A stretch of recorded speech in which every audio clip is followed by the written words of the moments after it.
Hello friends, it's Mr. Jim and welcome back to Kid Short Stories. Today's story comes to us from Grayson and Maya. Hey guys, they sent me an awesome idea for a story and you can too. Just head over to kidshortstories.com, send me your idea and maybe we'll turn it into an awesome adventure.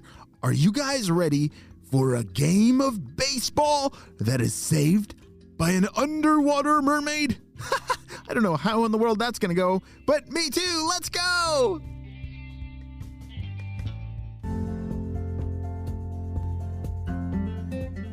It was a beautiful day on a Saturday afternoon, and Grayson's team was in the championship baseball game. Have you ever played baseball before? Oh, it is super duper fun. And Grayson's team was really good. They had played an entire season of games. That whole season led up to this very game. Since this was a championship game, they were playing on a very special field. It was in a beautiful location just on the edge of the ocean. And so if you hit the ball over the fence for a home run, the ball would sail right into the water. Every kid dreamed of not only playing on this field, but smashing the ball over the fence. Grayson! Grayson! Grayson! The crowd was cheering his name as he stepped up to the plate. It was the end of the game, the bottom of the ninth, and their team was down by 2 runs. The score was 5-3. It was up to Grayson to get on base so that another one of his teammates could hit a big hit and drive him home, but they needed to score 2 runs to tie or 3 runs to win. Grayson's feet dug into the dirt to get a better grip. As he held onto the bat with all of his might, he twisted it in his fingers to get a better grip. He rested the bat on his shoulder, and here comes the first pitch. Strike one! Screamed the umpire as the ball went right down the middle into the catcher's mitt. But Grayson was not afraid. He knew how to take a deep breath, calm down, and get ready for the next pitch. As the pitcher held the ball in his hand, he got ready to throw it. Strike 2! Yelled the umpire. Grayson was waiting for his pitch. He knew that he wasn't going to swing at something that was going to trick him, and that is an important part of baseball. You have to be patient. You have to wait for a really good pitch that you can swing hard at and crush the ball. Grayson knew that he was down to his last strike. That means if he gets another strike, he's out. Well, that did not faze him. As the pitcher gripped the ball, Grayson was ready. He squinted his eyes and locked in on the pitcher's fingers. He knew the grip on the pitcher's hand and he knew what pitch was going to come. As the pitcher threw the ball, Grayson turned and swung the bat as hard as he could. The sound of the ball hitting the bat was a cracking sound that could be heard from miles away. As the ball lifted off his bat, it took off like a rocket ship. Whoa! The crowd began shouting as Grayson started running for first base. Before he even made it to first base, the ball had splashed into the ocean. The score was now 5-4. Their team was getting so close to tying or even maybe winning the game. Grayson rounded the bases and stepped on home plate as his team was waiting for him there and jumped all over him. That is a really good feeling when you're on a team and you do something awesome and your team is able to celebrate with you, or if someone else on your team does something awesome and you can celebrate with them. That is a really special feeling. That's what I love about being on a team. Like whether that's soccer or football, basketball or baseball, being on a team is something pretty special. After the team sat back down on their bench, the umpire walked over to the coach to ask for a new ball. Because remember that old ball is now floating somewhere in the ocean. Grayson's coach turned around to look for their bucket of balls. You see, every team, they always carry a big bucket full of baseballs that they can use during the game. And as he turned around, the bucket was missing. "Where did the bucket go?" cried the coach. Everybody started looking around, but nobody could find any more baseballs. They were all missing. The umpire walked onto the field and made an announcement to everyone. "If you're unable to find another baseball for the game will be forfeited and the other team will win." Grayson and his whole team was completely crushed. "What are we going to do? Where did all those baseballs go?" said one of his teammates. "I don't know, but that ball I hit into the ocean, it's probably still floating out there. Maybe I could go get it." Grayson took off running as his team continued to look for any baseballs. Without a baseball, the game would be forfeited, and they would lose. Grayson hopped over the fence to the field. On the other side was a pretty steep drop of rocks all the way down to the ocean.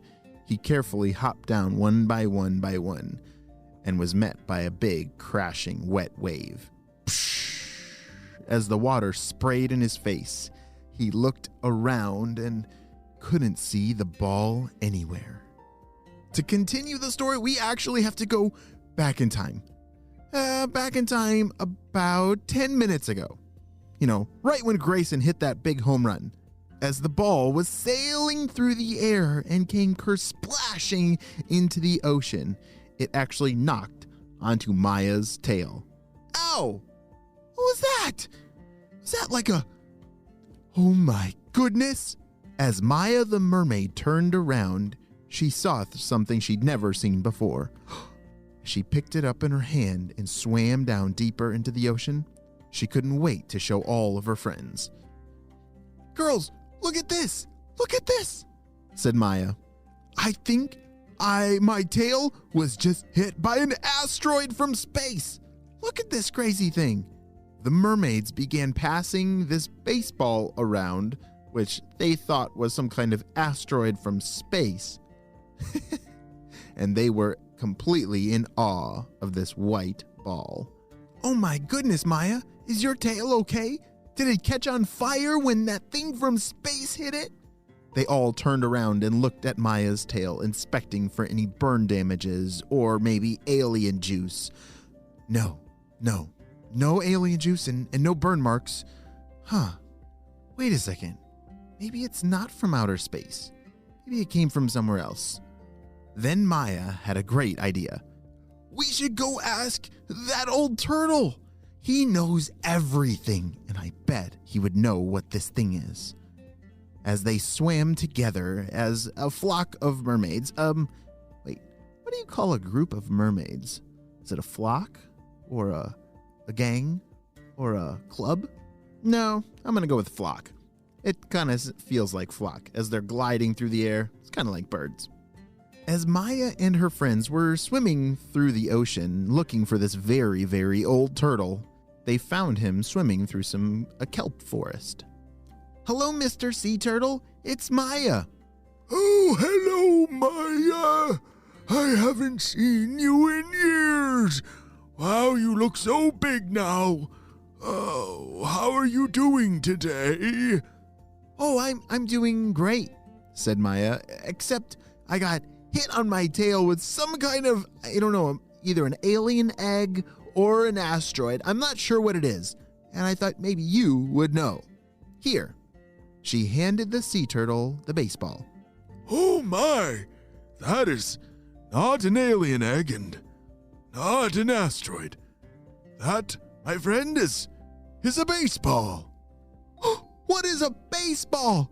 Is it like made of gold or diamonds, or is it rare, and what is it?" "Oh, no. A baseball is what humans, they hit with sticks made of wood." "Oh my, was this baseball mean to the humans?" she asked. I'm not sure, but it seems to be some sort of game that they play, throwing this ball around and whacking it with sticks."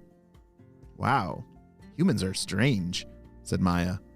You should probably swim up to the surface and just throw it back to where it came from and be done with it. Okay. Maya and her friends swam away and waved goodbye to the sea turtle. They swam back up to the surface where Maya had been hit by that baseball. She popped her head out of water, and there was Grayson. Remember, Grayson had come down to the shore. He was looking for the baseball, and now he's staring at a mermaid. Maya had never seen a person before, and Grayson had never seen a mermaid before. They were just in shock. And then Maya took the ball and threw it back towards Grayson, who caught it in his hand. Grayson shook the water off the baseball and then looked back up, and Maya the mermaid had vanished. He wasn't exactly sure if he was seeing things or if that was real, but all that mattered was he had the baseball. He ran back to the field, and his team screamed in triumph as they saw Grayson holding the ball above his head. "Play ball!" shouted the umpire. What an amazing adventure. This may be the end of today's story, but I think it's just the beginning of something amazing, something maybe even magical that is about to happen. The end.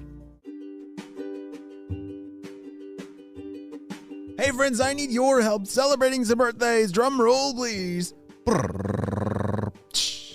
Happy birthday, Avi, who's turning 4 years old. Avi is from Tampa, Florida, loves superheroes, and is an amazing little brother. Whoa, and he loves mac and cheese. Me too, Avi. Wow, I'm so glad we got to celebrate you and your big day on the show. Happy 4th birthday, Avi. And next up, we have... Happy birthday, Wally, who's turning 4 years old. Wally loves his brothers dancing and making everybody laugh. Wow, Wally, I'm so glad that we got to celebrate you and your big day on the show. Happy 4th birthday, Wally. Well, my friends, I'm so glad that we had a super duper adventure, but guess what? There's another adventure waiting for you on the next episode. I'll see you there. Bye.